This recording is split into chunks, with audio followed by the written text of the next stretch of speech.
పని ఒత్తిడి, పేగుల ఆరోగ్యం వర్క్ గట్ సిరీస్లో రెండో పార్టీ వల్ల డిస్కస్ చేద్దాం. శుభ్రమైన ఆహారం తింటున్నప్పటికీ కడుపు ఉబ్బరము, మందమైన ఆలోచన, ఎప్పుడూ అలసటగా అనిపిస్తోందా?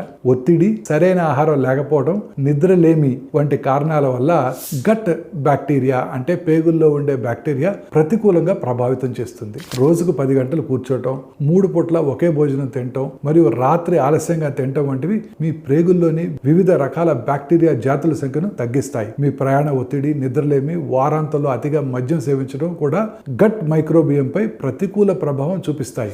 రోగనిరోధక శక్తి, మెటబాలిజము, మానసిక ఆరోగ్యాన్ని నియంత్రించే మంచి బ్యాక్టీరియాని తగ్గించి వేస్తాయి. ముఖ్యంగా మీరు శానిటైజర్స్ ని అతిగా ఉపయోగిస్తుంటే, నిరంతర ఒత్తిడిలో ఉంటే, అర్ధరాత్రి దాటి నిద్రిస్తుంటే ఏమి చేయాలంటే మీ భోజనంలో ప్రీబయాటిక్స్ అంటే ఉల్లిపాయలు, ఓట్స్, అరటిపండ్లు వంటివి జోడించండి. వారానికి వివిధ రకాల మొక్కల ఆహారాలు అంటే ప్లాంట్ బేస్డ్ ఫుడ్స్ ని మారుస్తూ ఉండండి.